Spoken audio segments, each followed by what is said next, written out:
और दोस्तों CTT classes में आपका स्वागत है। मैं आज आपके लिए बहुत इंपॉर्टेंट टॉपिक लेकर आया हूं जो कि पेपर 2 के लिए काफ़ी महत्वपूर्ण होने वाला है। तो चलिए वीडियो की शुरुआत करते हैं और टॉपिक है जहांगीर के बारे में। तो बिना स्किप करे वीडियो को पूरा देखें और समझने का प्रयास करें। तो ये जो देख रहे हैं फिगर, ये शासक जहांगीर है।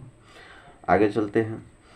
अगर जहांगीर के नाम का बात करें, अगर बचपन के नाम की बात करें तो जहांगीर के बचपन का नाम मिर्ज़ा नूर उद दीन बेग मोहम्मद खान सलीम नाम था। जैसे कि यहाँ पर दिखाई दे रहा है, मिर्ज़ा नूर उद दीन बेग मोहम्मद खान सलीम। इनके जन्म कब हुई थी? तो जन्म 31 अगस्त 1569 में फतेहपुर सिकरी मुगल साम्राज्य के थे। यह इनकी जो जन्म है 31 अगस्त 1569 को हुई थी। जैसे अगर इनकी मृत्यु की बात करें तो 28 अक्टूबर 1627 को राजौरी में कश्मीर में हुई थी। जैसे इनकी मृत्यु होने का कारण है कि इन्होंने अंतिम समय में, अंतिम का जो समय था उनमें शराब वगैरह का, जो शराब का सेवन अधिक कर लिया था इन्होंने, है ना, अफीम वगैरह ज़्यादा पीना लेना पसंद कर लिए थे। तो अफीम कहीं ना कहीं शराब वजह से, नशे के वजह से इनकी, जब ये कश्मीर से लौट रहे थे तो राजौरी में इनकी मृत्यु हो गई थी। इनको दफनाया गया था लाहौर में, इनको दफनाया गया लाहौर में। खैर आगे बढ़ते हैं। इनके पिता का नाम जानते हैं कि अकबर नाम था। इनके पिता का नाम अकबर और माता का नाम मरियम था। नेक्स्ट, अगर जहांगीर का विवाह और बच्चे, देखिए अगर बात करते हैं जहांगीर का विवाह और बच्चे कितने थे, तो इनके जो विवाह की बात करें तो अकबर का एकलौता वारिस होने के कारण और वैभव विलास में पालन पोषण का वजह से जहांगीर एक बेहद शौकीन और रंगीन मिजाज का शासक था। जैसे कि अकबर का सिर्फ मात्र एक ही पुत्र रहे थे। अकबर का एक ही पुत्र होने की वजह से ज़्यादा यह भोग विलास का जीवन जिए, शौकीन थे और रंगीन मिजाज के थे। जैसे कि आगे पढ़ेंगे, ये जो थे कला में ज़्यादा निपुण रखते थे, पेंटिंग वगैरह ज़्यादा करते थे। तो जिसने करीब 20 शादियाँ की थी। देखिए रंगीन मिजाज का होने का मतलब 20 शादियाँ इसने किए थे, 20 शादियाँ की थी। हालांकि उनकी सबसे चहेती और पसंदीदा बेगम नूरजहाँ थी। नूरजहाँ का नाम सुनेंगे तो इनकी जो पसंदीदा बेगम थी उनका नाम नूरजहाँ थी। वही उनकी कई शादियां राजनीतिक कारणों से भी हुई थी। देखिए कहीं ना कहीं राजनीतिक कारण से राजाओं को शादी होते रहती थी। जैसे किसी दूसरे प्रदेश को जीतने, अपने प्रदेश से दूसरे प्रदेश को जीतने के बाद वहाँ अपने जो भी वहाँ का शासक है अपनी पुत्री वगैरह से शादी करा देते, तो कहीं ना कहीं राजनीतिक कारण से भी शादियाँ हुई थी। लेकिन और भी जो जैसे बताया गया कि इनकी शादियाँ जो थी कुछ राजनीतिक कारणों से भी हुई थी। जब ये 16 वर्ष की उम्र में जहांगीर की पहली शादी आमेर के राजा भगवान राज की राजकुमारी मानबाई से हुई थी। देखिए यहाँ पर गौर करेंगे कि इनकी जब पहली शादी हुई थी, 16 वर्ष के थे या तब इनकी शादी हुई थी, और उनके नाम क्या था? मानबाई थी। मानबाई थी जिसने उन्हें 2 बेटों की प्राप्ति हुई। मानबाई से इन्हें 2 पुत्र की प्राप्ति हुई थी। वहीं जहांगीर के बड़े बेटे खुसरो मिर्ज़ा के जन्म के समय मुगल सम्राट जहांगीर ने अपनी पत्नी मानबाई को शाही बेगम की उपाधि प्रदान की थी। जैसे अगर बात किया, जैसे कि मानबाई से शादी हुई सबसे पहले 16 साल की उम्र में इनकी शादी हुई, इनसे 2 पुत्र की प्राप्ति हुई। जैसे जब बड़े बेटा के जन्म, जैसे कि यहाँ बता रहा है कि खुसरो मिर्ज़ा के जन्म जब होता है तो इनके जन्म के समय में जो जहांगीर थे अपनी पत्नी जो यानी कि मानबाई हुई, तो मानबाई को शाही बेगम की उपाधि दी। तो यहाँ से हम लोग क्या सीखे कि 16 वर्ष की अवस्था में जहांगीर की शादी हुई। उसके बाद शादी किससे हुई? तो मानबाई से 2 पुत्र की प्राप्ति हुई। जब बड़े पुत्र, जो बड़ा वाला लड़का था, बड़े पुत्र की जब प्राप्ति हुई थी तो उस समय जहांगीर ने अपनी पत्नी यानी कि मानबाई को कौन सी उपाधि दी? तो शाही बेगम की उपाधि दी थी। इस बात को याद रखेंगे। आगे बढ़ते हैं। इसके बाद जहांगीर कई अलग अलग राजकुमारियों से उनकी सुंदरता पर मोहित होकर शादी की। है ना। ये बहुत अलग अलग भी शादी किए, जैसे कि अभी देखे कि इन्होंने लगभग 20 शादियाँ की थी।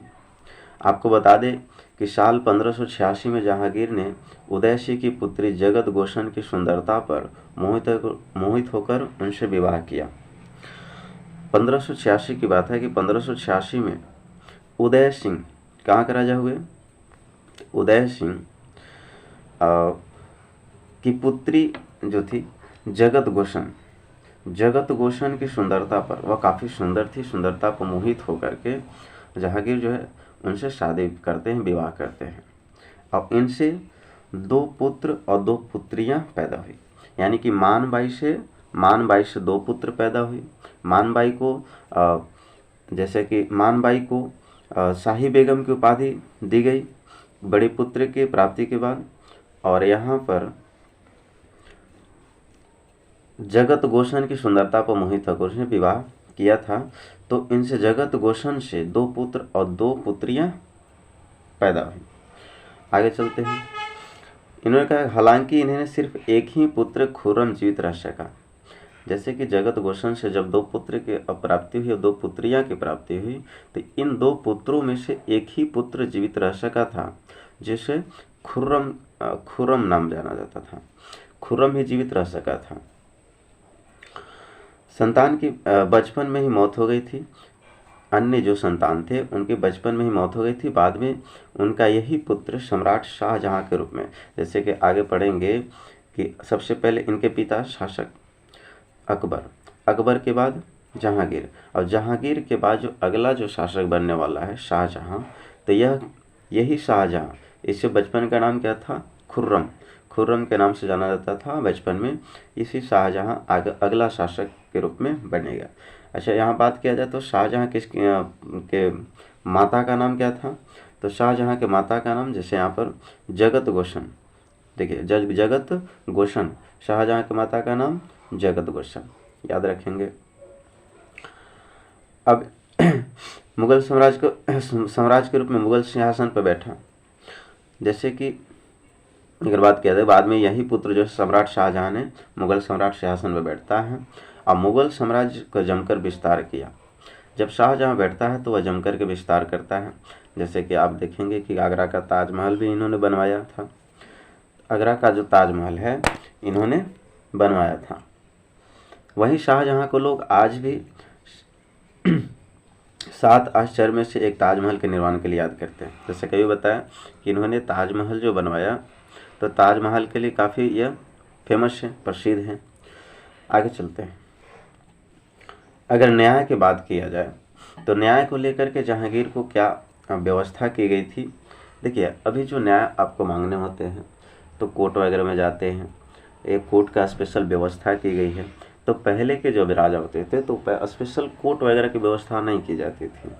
उस समय या तो घंटी लटका दी जाती थी या फिर जंजीर वगैरह, तो जंजीर मतलब जो कि सिक्कड़ वगैरह, तो यही व्यवस्था इन्होंने जहांगीर ने किया था। जैसे कि यहाँ पर देखेंगे, जहांगीर ने कुशल और आदर्श शासक के रूप में अपने शासनकाल में न्याय व्यवस्था को ठीक करके भी उचित कदम उठाए थे।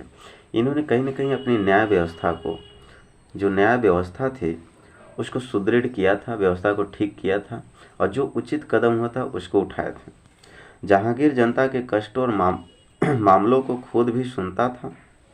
जैसे वो एक अच्छा राजा वही कहलाए जो किसी जनता के जो दुख हैं, कष्ट हैं, या फिर उनकी जो भी समस्याएं हैं उनको खुद सुनता था, खुद सुनने का काम करता था, उनकी समस्याओं को हल करने की पूरी कोशिश करता था, उन्हें न्याय दिलवाता था।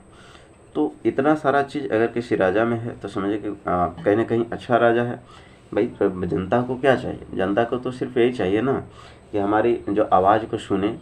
आवाज़ भी यही होता है कि जो हम सरकार बनाते हैं तो सरकार से हमें क्या उम्मीद रहती है कि सरकार जब हम बना रहे हैं तो सरकार हमारी बातों को ध्यान से सुने या फिर हमारी बातों को प्रमुखता दे। तो कहीं ना कहीं यह प्रमुखता देने का काम करता था, उनका सुनता था और उनकी जो भी कष्ट थी या जो भी समस्या होती थी उन्हें पूरे करने की कोशिश करता था। इसके लिए जहांगीर ने आगरा की किले, शाह बुर्ज और यमुना तट पर स्थित पत्थर के खंभे में एक सोने की जंजीर बंधवाई थी। जैसे अगर बात किया जाए, सोने की जंजीर बनवाई थी, याद रखें। ये जो आगरे के किले हैं, आगरे के किले एक शाहबुर्ज के नाम से जाना जाता है। तो आगरे के किले शाहबुर्ज यमुना के तट पर क्या बनवाया था, तो पत्थर के खंभे में एक सोने की जंजीर बनवाई थी, जिससे काफ़ी खर्च भी बैठे थे, जिससे करीबन 60 घंटियाँ लटकी हुई थी। जब किसी को न्याय मांगना होता था तो जाकर के घंटी वगैरह बजाते थे, राजा खुद उनकी बातों को सुनता था, है ना। किसी से खबर भिजवाने की आवश्यकता नहीं, आप घंटी बजा देंगे तो आपसे मतलब पता चल जाएगा कि आप न्याय के लिए गुहार के लिए आए हैं। तो इसमें करीबन कितनी घंटियाँ थी, 60 घंटियाँ लटकी हुई थी, जो कि न्याय की जंजीर के रूप में प्रसिद्ध है। देखिए आगे चल करके आप पढ़ेंगे कि जो जहांगीर हुए, तो जहांगीर न्याय के जंजीर के लिए भी जाने जाते हैं। तो क्यों न्याय के जंजीर के लिए इसलिए जाने जाते हैं कि इसने न्याय व्यवस्था के लिए सोने की घंटियाँ लगवाई थी। जैसे कि बताया गया कि 60 घंटियाँ लगाई गई थी, टोटल कितने थे, 60 घंटियाँ लगाई थी, काफ़ी खर्च पड़े थे, इसलिए इन्हें न्याय के जंजीर के रूप में प्रसिद्ध हुए थे। दरअसल कोई भी फरियाद मुश्किलों के समय इस जंजीर को पकड़कर खींचा जा सकता था और सम्राट जहांगीर से न्याय की गुहार लगाया जा सकता था। जैसे कि बताया कि जब भी कोई समस्या हो, किसी को फरियाद लेकर के आया है, तो इस घंटियों को बजाता था, खींचता था, बजाता था और न्याय की गुहार लगा सकता था। आगे बात करते हैं मुगल सम्राट जहांगीर की मृत्यु। जैसे पीछे बताए थे कि जहांगीर की मृत्यु अधिक शराब का सेवन अधिक करने से जब ये कश्मीर से लौट रहे थे तो इनकी मृत्यु हो गई थी। इसमें क्या कुछ दिया है, कह रहे कि साल 1627 में जब मुगल सम्राट जहांगीर कश्मीर से वापस लौट रहा था, जैसे बताए थे कि कश्मीर से जब वापस लौट रहे थे, तभी रास्ते में लाहौर, कहाँ पड़ता है, आधुनिक पाकिस्तान में पड़ता है, लाहौर में तबीयत बिगड़ने के कारण उनकी मृत्यु हो गई थी। इसके बाद जहांगीर के मृत शरीर को अस्थायी रूप से लाहौर में रावी नदी के किनारे बने बागसर के किले में दफनाया गया था। देखेंगे अस्थायी रूप से नहीं बल्कि अस्थायी रूप से। तो इसमें बात किया जाए कि 1627 की बात है, 1627 की बात है कि जब यह कश्मीर से वापस लौट रहे थे तो कहाँ पर मृत्यु, आधुनिक जो पाकिस्तान पड़ता है यानी कि लाहौर में इनकी मृत्यु तबीयत बिगड़ने के कारण हो गई थी। तबीयत किस कारण से बिगड़ी थी, तो दोस्तों बताया कि शराब पीने की वजह से इनकी तबीयत खराब हो चुकी थी। इसके बाद जो उनके मृत शरीर को अस्थायी रूप से लाहौर की रावी नदी के किनारे बागसर के किले में, ये याद रखेंगे कि बागसर के किले में दफनाया गया था। फिर बाद में वहाँ जहांगीर की बेगम नूरजहां द्वारा जहांगीर का भव्य मकबरा बनवाया गया था। बाद में वहाँ जो जहांगीर की जो बेगम थी नूरजहां द्वारा जहांगीर का भव्य मकबरा का निर्माण करवाया गया। कहाँ पर, लाहौर में, जो आज भी लाहौर में पर्यटकों के आकर्षक का मुख्य केंद्र है। आज भी पाकिस्तान कभी जाएंगे तो वहाँ देखने को मिलेगा। कौन सा, तो जहांगीर का मकबरा, जो कि भव्य तरीके से बनाया गया है। किनके द्वारा बनाया गया था, तो बेगम नूरजहां के द्वारा बनाया गया था। वहीं जब आगे के शासक जब पढ़ेंगे शाहजहां के बारे में, तो अपनी मुमताज़ के लिए ताजमहल को बनाया। और इसमें देखेंगे कि जहांगीर के लिए बेगम नूरजहां ने इनके लिए भव्य मकबरा का निर्माण कराया, जो कि आज लाहौर में है। यह पर्यटक स्थल भी है ना। वहाँ जहांगीर की मौत के बाद उसका बेटा खुर्रम, जैसे बताया कि जो दूसरी बार जो शादी किए थे तो उनसे दो पुत्र दो पुत्रियाँ हुई थी। बड़े पुत्र के नाम पर, जो बड़ा पुत्र था उनका नाम खुर्रम था, जो कि शाहजहां के नाम से जाना जाता है। मुगल शासन का उत्तराधिकारी बना, ये तो पहले ही बता दिए थे कि यह जो अगला शासक बनने वाला कौन है, शाहजहां, जिसका बचपन का नाम खुर्रम। तो इनकी मृत्यु के बाद सिंहासन पर उत्तराधिकारी के रूप में शाहजहां शासक बनता है। अगर जहांगीर की आत्मकथा की बात की जाए तो जहांगीर की आत्मकथा तुजुक, जहांगीर की आत्मकथा जो है तुजुक, एक मिनट, जहांगीर की आत्मकथा तुजुक तुजुक ए जहांगीर थे। देखिए, तुजुक ए जहांगीर इसकी आत्मकथा का नाम है, और इसी आत्मकथा में जिक्र किए थे कि हमने जो है इत्र बनाया। तो इत्र बनाने का भी, जो इत्र मतलब क्या होता है, जब हम लोग सेंट बोलते हैं हम लोग, है ना, तो इत्र बनाने का भी जिक्र किया था। और इनमें सारे इनकी कहानियाँ हैं, इनकी खुद की आत्मकथा है। जो आत्मकथा कहने का अर्थ क्या, जैसे कि एक होता है बायोग्राफी, एक ऑटोबायोग्राफी। तो अपना जो जीवन कहानी है, अपने जो जीवन में जो कुछ भी किए, वो सारा का सारा चीज़ इन पुस्तकों में संग्रहित है। तुजुक ए जहांगीर। ठीक है, थैंक यू दोस्तों।